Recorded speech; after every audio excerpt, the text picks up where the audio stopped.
Jen. The agenda is I will start by doing a bit of an introduction and review of the prior discussions that we've had on this topic, or at least remind you that this is not a new concern for CUTC and our member institutions. This is something that has come up regularly at summer meetings and the annual meetings. I'll briefly go over the survey effort and the types of questions asked.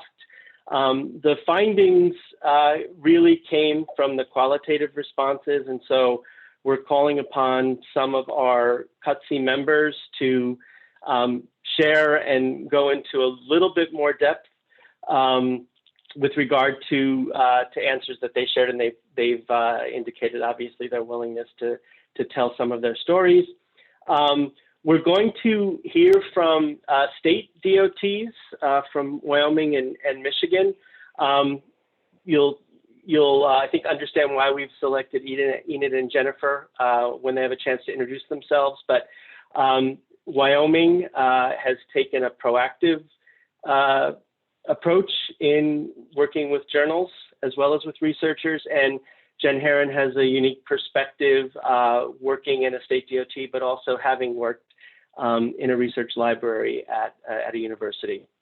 And then we will hear from Leighton and Charles, who have spoken to us before, and I know they're doing some updates on data management plans, and so this is a topic that's of interest to them, and they've asked us to share stories like these when we have them. And then I hope at the end we'll talk about sort of a call to action or next steps for how CUTC can and should be engaged in this issue moving forward. Next slide, please.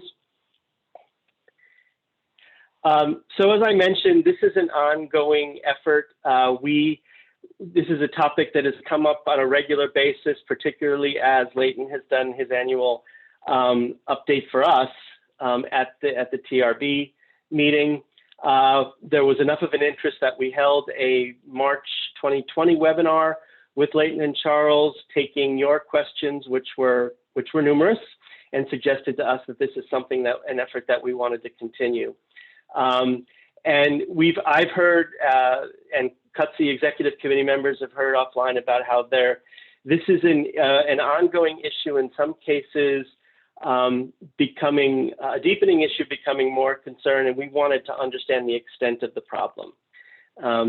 And as I mentioned, we've heard from DOT, USDOT, that there was an interest in sort of understanding what the type of challenges PIs encountered when they were working with journals. This is also a discussion that has come up from the DOT side at the AASHTO Coordination and Collaboration Task Force, which I sit on, and this is how I met Enid and Jennifer. And also, this is part of a global discussion that's occurring. Just last week, I was able to sit in on a discussion by ECTRI, which is the European Conference of Transport Research, which has launched a program called Be Open, which is an effort in facilitating, increasing open data approach to transport science and research. And there's a fair amount of materials online on the Be Open project, YouTubes and PowerPoints from the sessions last week. Next slide. So one of the things that we as CUTC decided to do to try to sort of capture some of the information on these experiences, on challenges with journal submissions being rejected because of self-plagiarism, because they've been posted before submittal on a UTC website, which is required under the grant. And so we, the executive committee, looked at developing a survey. We sought input from CUTC members. We circulated it in the spring to, at that time, 83 CUTC members. We received 22 responses via the survey instrument. 18 of those 22 responses talked about a challenge that they had with the journal. 3 respondents used the survey to say that they didn't have a problem. And I will say that I got a number of questions or comments offline saying that, you know, some respondents didn't take the survey because they didn't have a problem. And I'll sort of talk about what we do with that in a minute.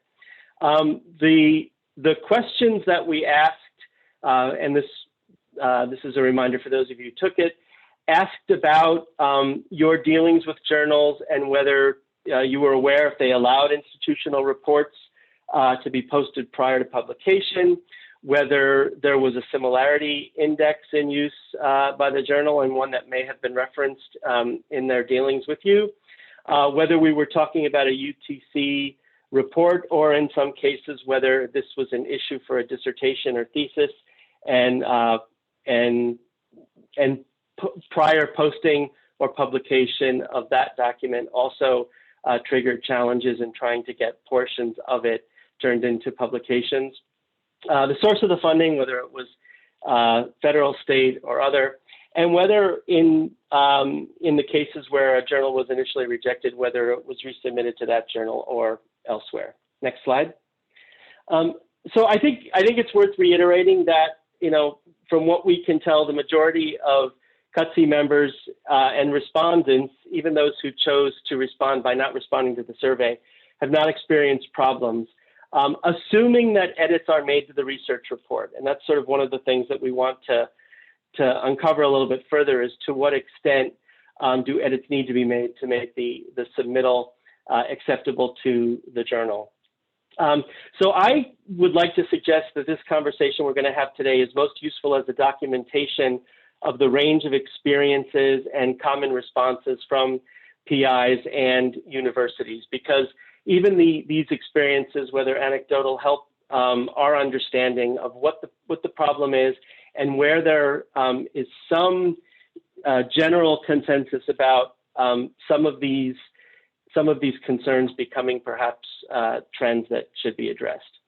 The respondents were not always aware of the journal policies when they started. They weren't even aware if there were similarity indices that the journal was using. And it is clear that policies are not consistent across editorial boards, even within the same publishing house. So there does appear to be some leeway given to the editorial boards with regard to policy. Next slide, please. I'll summarize Jen, briefly. Jen is ahead by one slide. I'm sorry to interrupt, but so she shouldn't advance this one. That's okay. So yeah, we're on the first areas of concern. The first is that there's no consistent definition of what expansion of a research report means. Whether your similarity index changes if you're incorporating tables from an initial research report. That was indicated in a couple of the responses that we received. And there was a general question of, you know, if we are simply doing wordsmithing and changing words here and there to reduce the similarity index, is that a good academic exercise? We heard stories about UTCs holding publication until an article is accepted by a journal. And this was the case for research reports, dissertations, and theses. And also PIs keeping the good stuff for the journal article, which is making the research report largely a literature review, and thus less valuable as a product of UTC funded research. Next slide, Jen, please. And that translates in some cases at least to work from research reports not being cited as much, which could make it harder to document the impact from the UTC program. So how the research reports are used relative to journal areas, other journal submittals. There was a concern about the impact of Google Scholar and how increasingly Google Scholar's requirements to upload PDFs of articles complicates the matter. I just throw that out there. I don't know that there's any good sort of definitive answer, but it was raised. And then finally, the issue that this could be particularly problematic for narrowly defined topics. And for example, visual impairment and transport, where there are not lots of alternatives for publication. That was another area of concern that was expressed. So with that, what I'm going to do is sort of call upon and ask some of our colleagues and UTC members to sort of talk about these topics from their perspectives. And maybe I will start with Jennifer Dill. All right, thank you, Tom. So we've at our center, National Institute for Transportation and Communities at Portland State, we've had this problem come up sporadically over the past 6 or more years. So something we're aware of, and I think it has been increasing as more and more journals are using plagiarism checkers in their process. I do think, because one of the questions Tom prompted us with was how unique is this? I don't think, based on the survey results, I don't think it's unique within the transportation field. I think one thing is that the transportation field as a federally funded area of research, I think perhaps is unique in the requirement to have final reports on all of the funding. So that's not a standard thing for NSF or NIH. And so I think part of the problem stems from the journals and their practices are, you know, a lot of what they are publishing is coming from other fields where final technical reports that are publicly available are not a standard thing. And so I do appreciate the effort that CUTC is doing to try to, you know, identify how big of a problem it is and where is the problem, and trying to work with the journals. And obviously this fits into larger questions about open access that I think are really important. I also wonder if it's an opportunity to sort of rethink final reports, because we certainly have a lot of PIs who do hold back in terms of what's in the final report and are pretty sparing perhaps in terms of the results and the analysis in those reports, or who ask for it to be not posted, which we usually do not do. And so I'm wondering if we can sort of rethink how we do final reports. If there's a way to combine an open access journal article complemented by final reports in some way, but I think that's a longer term solution. Jennifer, is there something that you think CUTC can do specifically moving forward to further provide forum for this discussion to happen, or anything else that we should be doing? Yeah, I think the survey to collect information, I think, was a really great start, and I wonder if there's a way we can just have a form or an email, just sort of a regular practice that is centers when we encounter this problem, when a PI tells us they had a, you know, a run-in with a journal. So that we could collect that information, send it into CUTC somehow, and particularly maybe to start identifying which journals, if there are particular journals that are more problematic that we could talk with directly, could be one thing. And then again, longer term, you know, thinking more creatively about how to perhaps combine open access journal articles with technical reports in some way. Great, thank you. Let me turn now to Britt Holmen.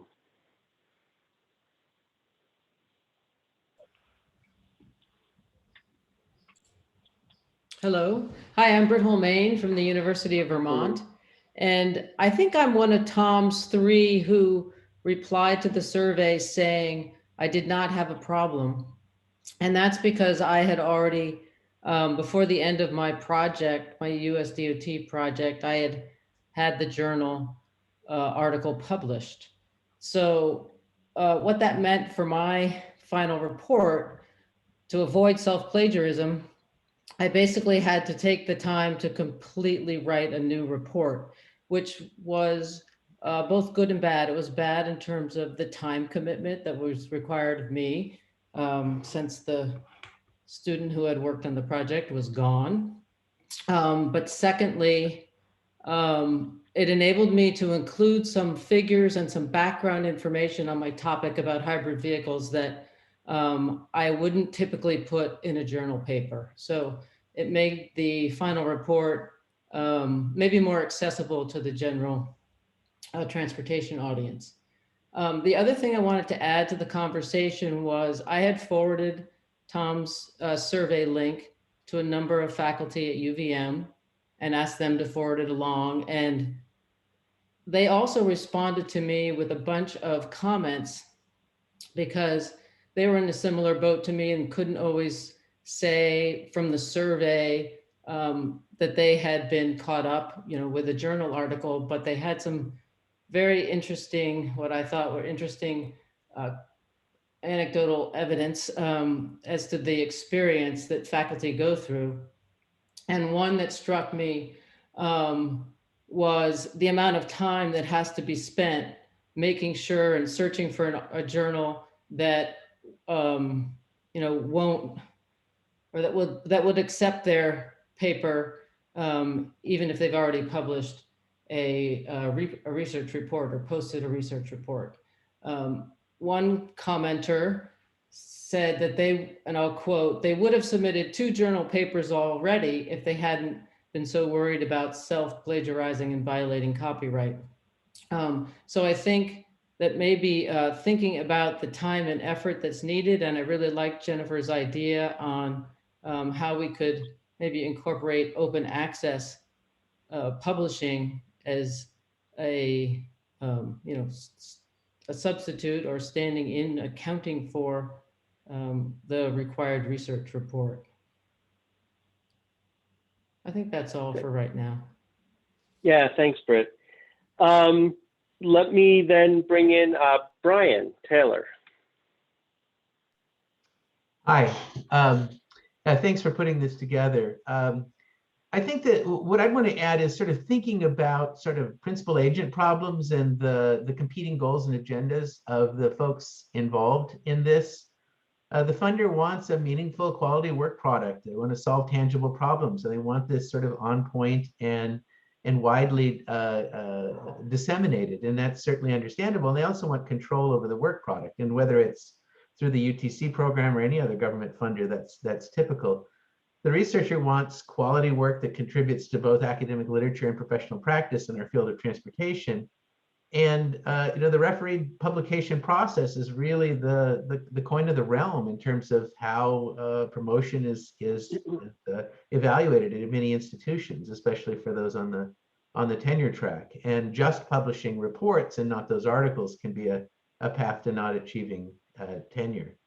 And then the journal publishers have a strong interest in sort of firewalling from non-paying users. And their model, when most research was consumed from printed journals that were in libraries, sort of made some sense in the past, but over time, it's increasingly problematic. So while at the same time we're talking about these issues, there's a little bit of a revolution going on in terms of open access and pushback against the journals sort of limiting access. I know journals have written me in the past saying, well, we both have an interest in people not accessing your work except for the journal. And I thought, well, that's not my interest. I want my work to get as widely read as possible. So in many ways, the researcher and the funder have a lot of similar interests, except they're the focus on academic publication. And I think that it's important to just raise the fact that the funder pays for the work, the researcher and the students do the work. The actual evaluation of it at the journal is done for free in a crazy business model where we spend, UCLA pays me, a good chunk of time to review articles by researchers elsewhere, and it's a collaborative exercise. And that other than a journal editor being someone who's paid to kind of oversee the process, all of that work is not sort of paid for by the journal. So, there's a question as to what's going to happen in the long run to that business model. And my University of California has had a spat for a few years with Elsevier that they were able to finally work out, which is making it easier and cheaper to have open access. So I think lost in this debate is kind of a fundamental issue. Often you'll find, or I found, that the government funder doesn't have any interest in the refereed publication and kind of just wants to get their report and have some control over it.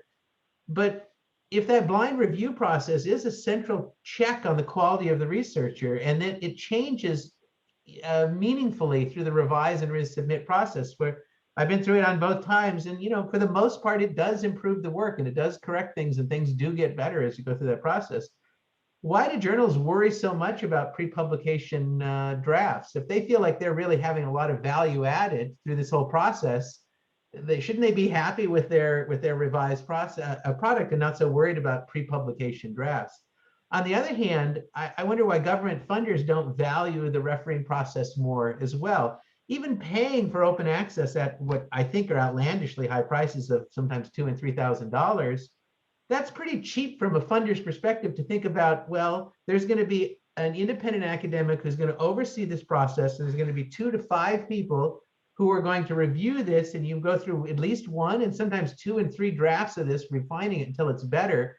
From the perspective of the funder, to have that sort of vetting and validation process go on for $2,000 or $3,000 seems like a pretty cheap way to improve the quality of their product relative to what they pay for it. So we've also, like Jennifer recommended, we've also been looking at trying to encourage more open access publishing. There are deals that UC now has with certain journal where we can get open access pretty cheaply by, it's like $750, something like that. And of course, there are now more open access journals. So it seems to me that the funders ought to have more interest in the quality and the checking that goes on through the referee process. And if the journals, if they really think they're doing that, they should have some faith in their own process. Last point I'll raise is that the plagiarism checkers are really good for undergraduates who take material and they copy it into their own report. But I had, my own traumatic story of a journal I was actually on the editorial board for that wrote me a note that said plagiarism on it, which gave me a heart attack. And it had been a report we'd actually done a couple of years ago. We got some comments from people. We ended up completely respecifying the models and rerunning them. And then we got through the review process. Eventually we changed them more. But what we had, while some of the words were the same through it, it was fundamentally a different analysis. And that review checker wasn't able to account for how our findings were different, our models were different, because we'd had other people kind of comment on them and review it. So what was originally submitted as the report for the UTC and what ultimately was submitted to the journal was fundamentally different. But their checkers said, well, the description of the data and the literature review are very similar. And we're not going to accept it. So I went through that hollow exercise of rewriting my own work so it sounds kind of fundamentally different, which feels intellectually vacuous as well. So those are just my thoughts on that. But I think that we're in a fast-moving territory, and we have we can get some good out of this if we really think creatively. Thanks, Brian. And you obviously echoed some of the things that did come out from other respondents as well in the survey. So thank you. Giuliano. Hi, everybody. And Tom, thanks for organizing this panel. I think it's really a big issue, and it's going to get bigger before I think we can resolve it. Jennifer and Brian said a lot of things I would have said, but let's start with the fact that the publishing world is changing really fast right now. The business model that Brian is talking about is evolving actually pretty rapidly. I was around when there was no such thing as an open access journal, and it hasn't taken too long for those journals to establish a place and so on. My experience with the Academy is that universities are among the slowest places to evolve of just about anywhere. So it's going to take a while for the emphasis that is placed on traditional journals as we know them to evolve into broader ways of evaluating performance for faculty. In the sciences, it's kind of happening whereby conference papers are as valued. Peer-reviewed conference papers are really highly valued in areas like computer science because the science is moving so fast. You can't afford to wait for 2 years to have something that you've done in computer science to come out. So all of this, I think, is changing very rapidly. And then now let's think about the final report stuff. Yes, I think the point has been made that final reports are not what you hand over to NSF or to NIH. You give summaries of what you've done because they want you to publish your stuff in journals because that's where it gets the most exposure. In our DOT world, we have a much broader focus, I think, on the profession and practitioners. And practitioners are much more likely to find what they're looking for in the reports or in the summaries of the reports. So there is an argument for doing these reports, even though from an academic standpoint, they're not what gets us tenure and promotion. So that said, the other thing that I think we need to be aware of is that not all final reports have enough quality stuff in them to merit publication anyway. So there's some subset of final reports for which this is just not an issue. But for those that are doing work that is publishable, this is going to be an issue. I was most disturbed, I guess it was this past summer, when I was asked to review a final report that was basically a skeleton.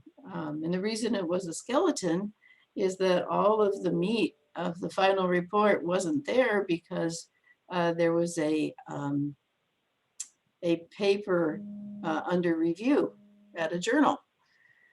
So, some of the extreme impacts of this are that we get the final reports with basically nothing in them. And then we're not serving our practitioners. And we're not serving DOT and we're not serving the UTC program.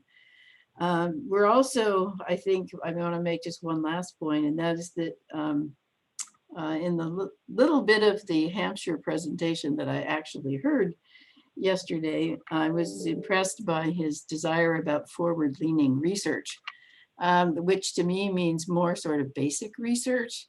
And that's where this journal stuff is going to come into play more than it does with other things.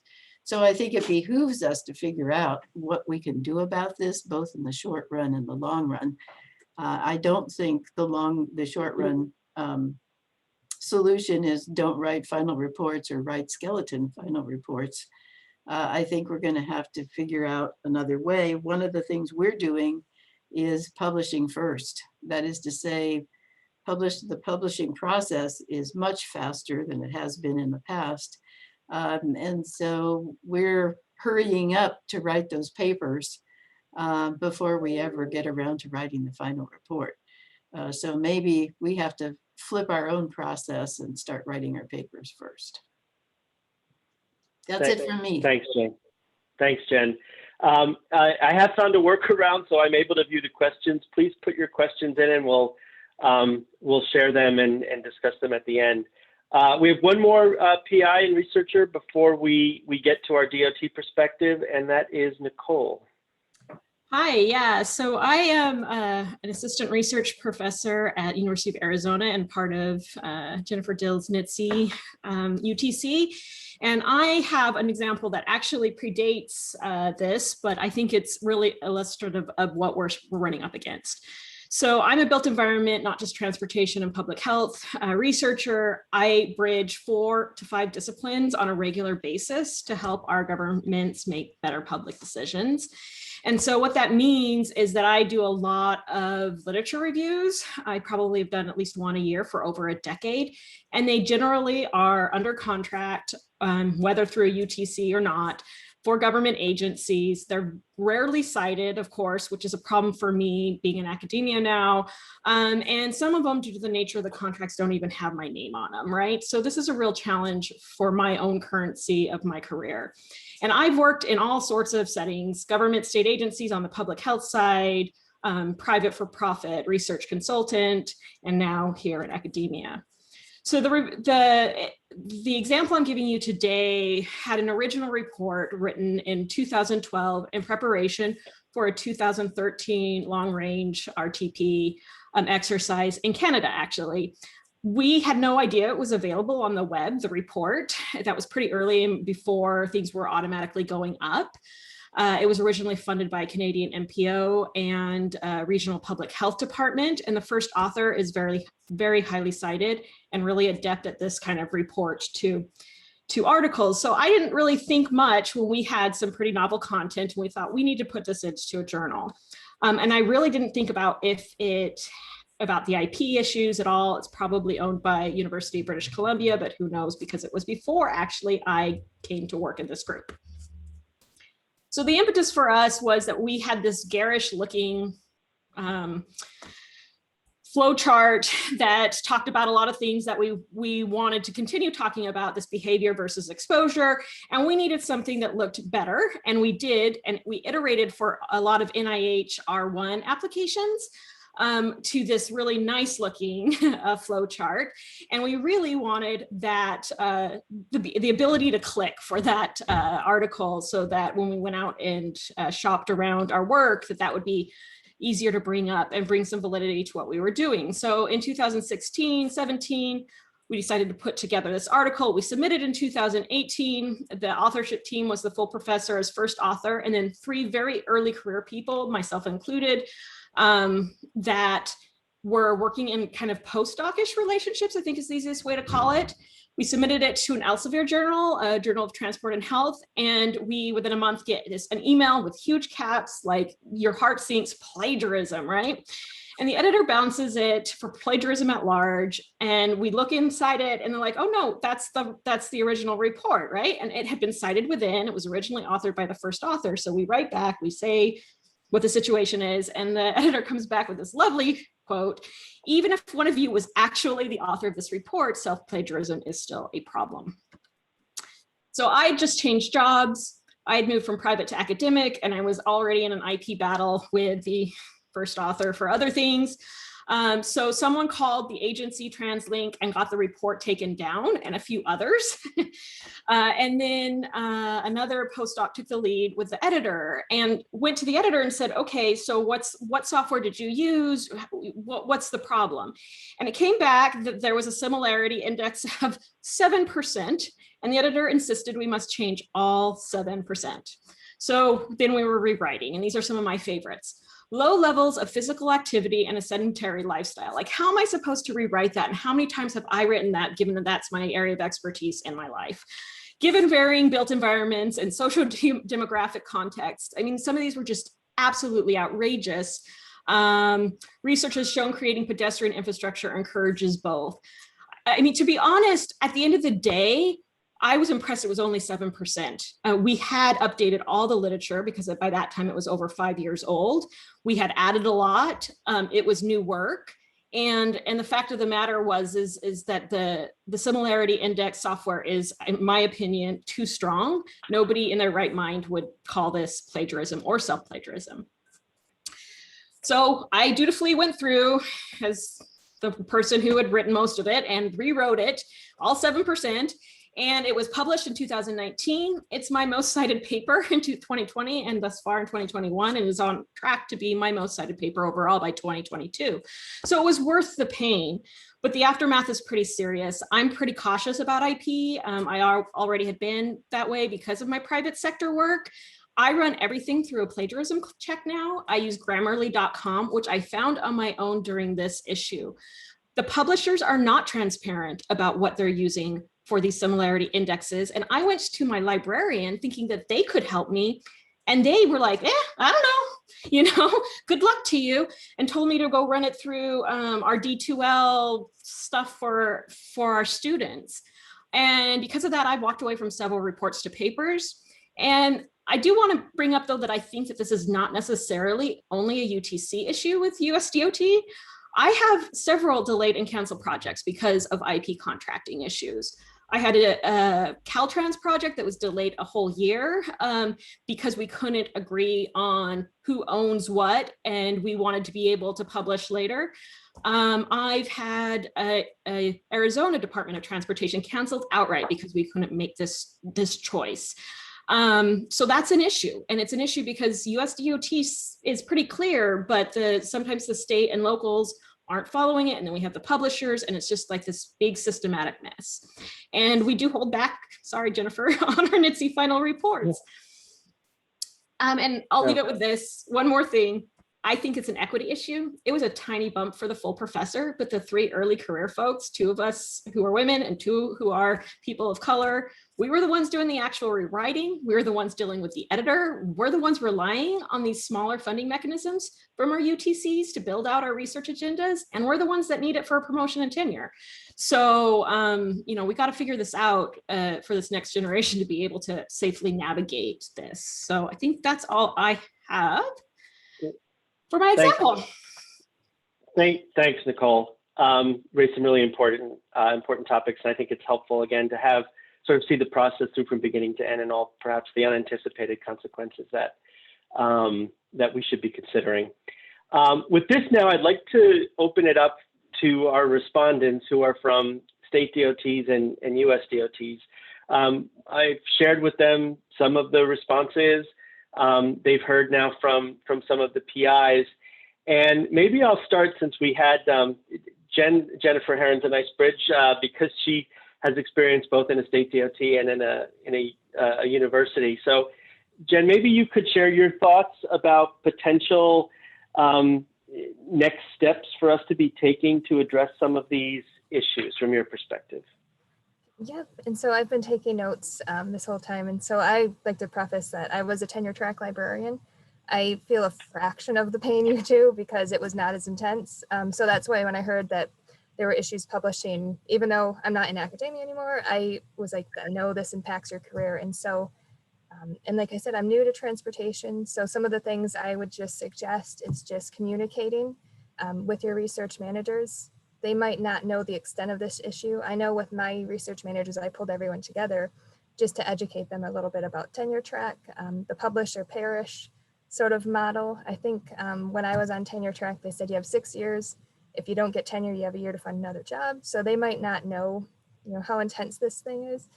And so that's one of the things is just speak to them, see if there's a compromise. I like the idea of the open access journals. That's actually something I brought up with our research managers to see, is that something we would be willing to fund? And then that's one of the issues is, we've paid for the final report. Do we want to pay for it again? But they did say there could be instances where this might be beneficial. And so that's why you never know until you ask. And so that's one of the things I would just recommend, just bringing up those issues. Looking through some of my notes. University repositories as well. I know we're going to are holding final reports also. They might have a way to navigate these things. They might not. They might know a little bit more, but with the copyright. So that's just one of those things. But yeah, this is definitely, I think Brian hit the nail on the head. This is a publishing issue, whereas, the peer review is really the main thing that we're getting out of this when they go to the journals. But that's one of the things I was also looking into was, can state DOTs provide more information regarding the final reports that might help you with your tenure story? Can we give you stats about the final reports? How many times have they been downloaded? Anything like that that might help you in that way. So that's some of the things I was thinking about. And, but yep, so that's where I definitely feel what your pain, and I'm definitely wanting to help you. And we should mention, Jennifer, if people haven't seen your bio, you're now with Michigan DOT. Yes, that's right. And with the Michigan Department of Transportation, previously with Indiana University. So made a little jump. Okay. Let me turn it over now to Enid White with Wyoming DOT. And Enid reached out after an update I did on this topic for at AASHTO. And she said she's been sort of working in the trenches on this for a while. So Enid, can you talk about the approach you've taken at Wyoming? maybe Yeah. offer suggestions for some others. Yeah, can you guys hear me okay? Yes. Okay. Back in 2017, we had an issue with Elsevier. And so what I did was I got in touch with Elsevier. We sat down, Chris Pringle and I, we went through to talk about the language in the body of their agreements that they send out, so that we could make sure that, you know, what YDOT needed and what Elsevier needed from these agreements was all taken care of. What we came up with was YDOT began implementing copyright permissions. With this, what we do is we provide our contractors with this copyright permission at the time they get their contract. And then when they send out for any of these publications, then they have to put that copyright permission on the outside or with the agreement so that the vendor or the publisher understands that YDOT, we retain all data sets, audio, visual, interviews, footage, text, charts, figures, illustrations, photographs, computer graphics, film footage, tables, equations, and any other supplemental materials that go into any reports that go to any publishers. Further, the copyright permission sets out that the prior publication of any of the data sets or any other material derived from our YDOT projects, they must be cited as work in progress. So as our principal investigators begin submitting these peer-reviewed journal articles, during the life of our project or even after the project is completed, they understand that YDOT is not giving up their copyright right, and that they need to cite the final report that they will be submitting as something that's in progress, because we YDOT are paying for that report. It's an asset to us.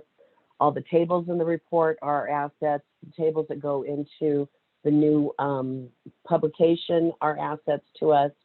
And so we want to make sure everyone understands we're retaining all of that. The copyright permission does allow the publisher to know we're granting a written permission to use these parts in this new journal article. And so when they start looking at how much of this comes from a different, or when they start counting their plagiarism and how much is substantially the same, they have to understand that any of the charts, the figures, the tables, the pictures, any of that, those are copyrighted, so they cannot be counted when they start looking at if this report looks like this report. Come on, computer.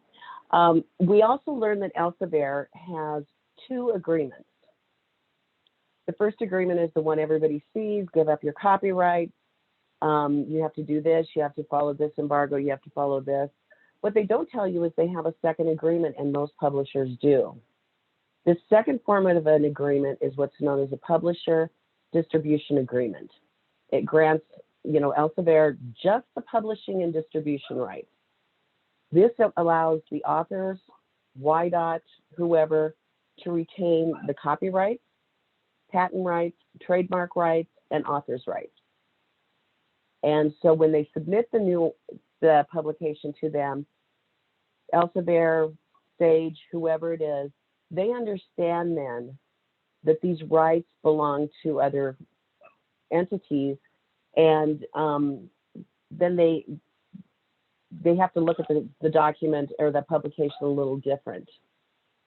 Finally, all of our final reports are published in Rosa P. and in our state library almost immediately after the contract is finalized. So what this means is there is no embargo period. We don't have an embargo period. We're required by state statute that they go into our state library. We're required by federal statute that they go into NTL. So we don't put anything on hold. We don't hold off on anything. And the outside publishers know that because we negotiate that with them when we're getting the contracts ready. What we do, though, is we train all of our principal investigators, the grad students, their employees, whoever's going to be working on our final report. they have to understand that all the tables, figures, illustrations, equations, photos, everything that is embedded in the body of whatever the derivative report is, it has to include a source credit line, which gives credit to the principal investigator, the state of Wyoming, and WYDOT. All the data, e-components, e-code, software, whatever, that is all open access material. There have to be proper licenses must be executed to ensure that there's proper ownership. In order for any of our principal investigators, their grad students, whatever, in order for them to publish in any of these derivative reports, the principal investigator must ensure that the report is substantially different than what they're going to give to WYDOT. It's up to them to take a look at that and make sure there's going to be a difference. We don't want anybody cutting and pasting chapters. This is chapter 1 we're going to send to you of a 12-chapter final report that they're giving to us. The principal investigator must obtain in writing from WYDOT for any excerpts in the copyrighted works that they understand that they're not taking away our copyright rights. And if you read any of the publishers' agreements, that's one of the first things they ask is, give us your copyrights. We don't give it up to anybody. And so that's where our copyright permissions come in. If anyone would like to see a copy of them, I can send it to you. The principal investigator has to notify the publisher that WYDOT is also the owner in all data that is produced within the body of the report. And any embargo periods that are set out in a contract between the principal investigator and a publisher, the contract we have with that principal investigator supersedes any language that they're going to sign. So we ask them to replace any embargo period set out by any publishers. So we've taken a very strict stance on this. Like I said, copyright is an asset to us. Data is an asset. The subject matter in that report is an asset to WYDOT. We pay $200,000-$300,000 to have them work on a project, give us a final report, and we want to make sure that we have the final report. We understand they have to do publications because the University of Wyoming is a teaching school, but our interests come first. Yeah, thanks. I'm sure that people would benefit and would love to see your guidelines and protocols. So please, if you wouldn't mind sharing them, we'll make sure they get to the attendees. Thank you. I want to then finally sort of wrap up with the perspective from USDOT, and Charles and Leighton, I'll let you decide how you want to, what order you want to respond in. But Charles, I think it would be helpful for everybody to hear about the status of any updates to policies that you're working on, and maybe some reflections on what you've heard today. Sure. First of all, let me thank everybody for responding to your survey. These are very helpful pieces of information for us, myself in particular, as I'm currently in the process of redrafting our public access plan. And this has a direct impact on how that's going to be rewritten, at least portions of it. I also want to note, just sort of as a side piece for Genevieve here, universities are not the slowest to evolve. That would be the federal government. So we take a little time to actually get some things done to make sure that we're doing it right, and we're just such a large organization. We tend to move very, very slowly. So as some of you know, our public access plan was actually intended to be redrafted and hopefully have been approved and in place long before now. COVID did not help, but there were obviously some other issues that came up that have slowed things down, including a new administration that has their own priorities and has pushed our attention in different directions. But I wanted to make sure that I recognized a lot of what other people have already said here. I believe that everybody has given us some good, in my opinion, some good options. And they were options that, quite frankly, for the federal government are already on the table. We have looked at, or at least I should say I have looked at, for DOT's perspective, things like the technical capabilities of Rosa P for managing those embargoes. And that's still a long-term goal that we have. We've also looked at things like, can we allow costs for our contractors and grantees to use the funding that we provide to pay publishers to get in, without having to deal necessarily just with open access journals. I've looked at the same thing some of the others have. Could we begin making recommendations or providing additional time to allow, especially those on the academic side, to have time to prepare journal articles before they have to submit final reports to us? But obviously, all of these things have their pros and cons, and this was never something that was, I think, envisioned by the larger government community when they put together a working group that decided we need to make all of this stuff publicly available. They recognized it flew directly in the face of the business models that the journals have, but their approach was simply, well, we'll embargo this stuff for a little bit and the journals will just be fine with it. They've been fine with it in Europe, they'll be fine with it here. And it was less of a recognition of different statutory schemes, different situations. And, obviously, as I think it was Brian that mentioned it, the business model here for the journals is to ensure an exclusivity in providing you this report. And so they're going to take every step they can. And they've come up with these similarity index measurements, something that the federal government never even considered when we were putting these things together. So, kind of tying that back to my original statement to Genevieve, this is something that we're now recognizing in hindsight as the federal government, and something we're having to slowly try to figure out, how do we address this? And does our solution solve the problem or cause even more problems? And so we're trying to take a look at this and see how best do we handle this. And it's taking us a little bit more time than we anticipated. Obviously, DOT is perhaps a little bit ahead of the game. A lot of other departments and agencies have put out their public access or open access plans. To my knowledge, none have been updated to date. None have even been announced as being reviewed for updates. We felt like 5 years was good enough time to have learned some lessons and to try to update things. So I think we are a bit ahead, even though we're currently lagging our original goal date.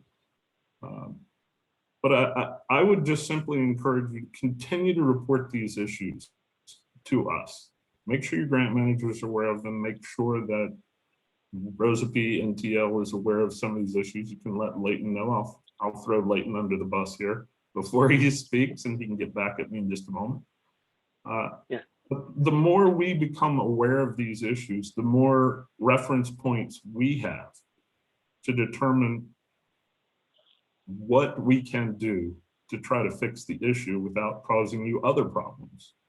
As it was mentioned, our interest is to be good stewards of taxpayer money. So we want the final reports you provide us to be substantive. We don't want them just to be skeleton reports. But at the same time, we don't want to waste your time, which is better spent either doing research or preparing those reports, hopefully substantive reports, rather than just having to rewrite things that aren't really necessary. So give us your instances where you've run across these things. Make sure we have as much as we can to try to ensure we're not making any more problems. And hopefully we can come to a resolution that enables us to help you. Now, I would also just throw out here real quick before I stop that I am certainly open, if it becomes necessary, to trying to reach out to some of these journals to see if we can work out some sort of compromise.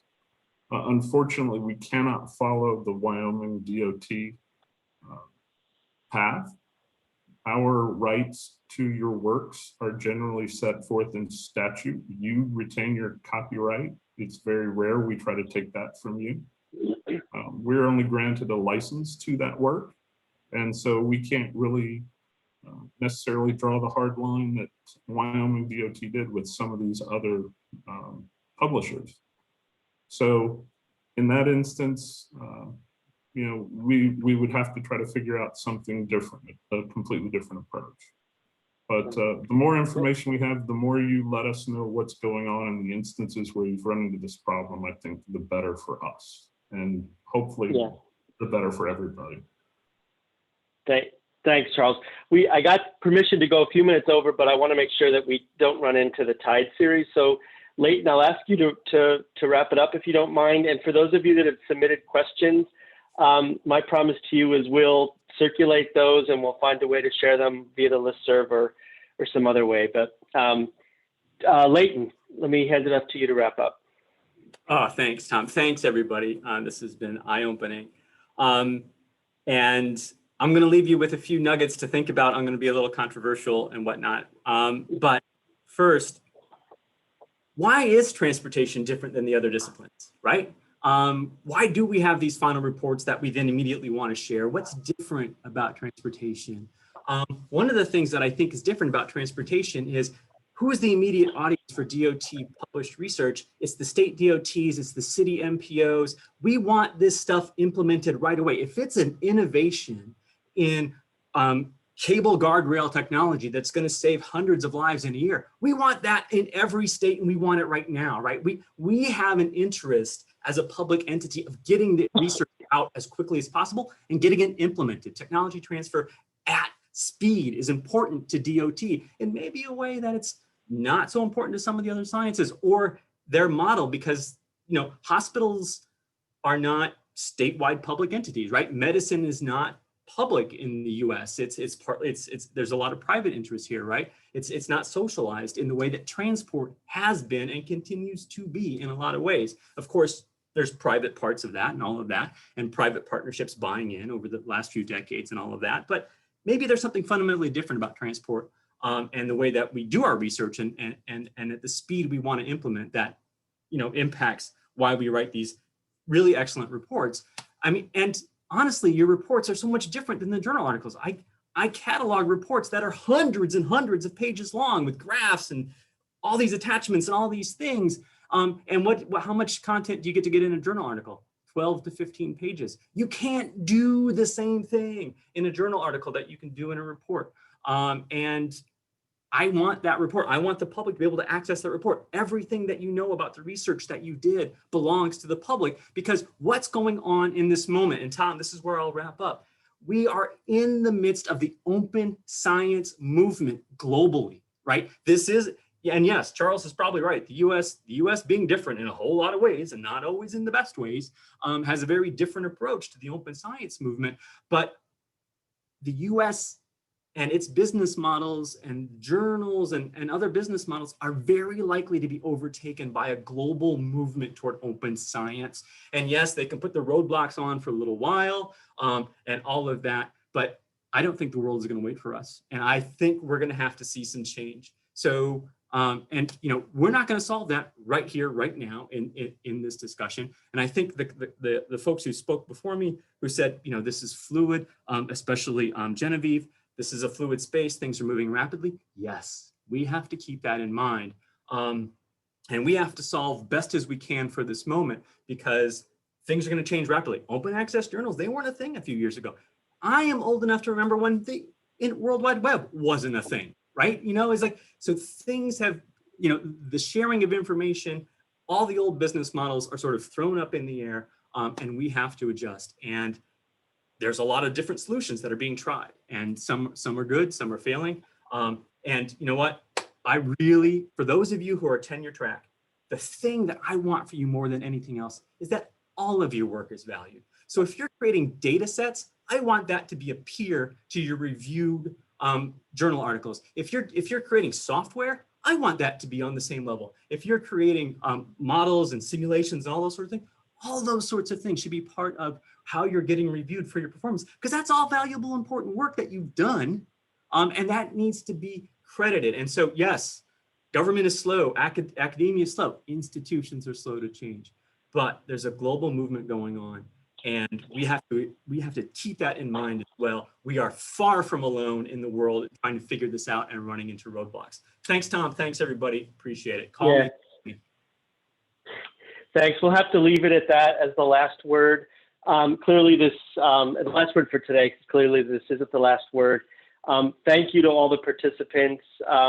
We will continue to share information. We'll see how the CUTC Executive Committee wants to address this moving forward, but I think this was hopefully useful for all of the attendees. With that, remember the Tide series is up next at 10 past the hour. Thank you, everybody.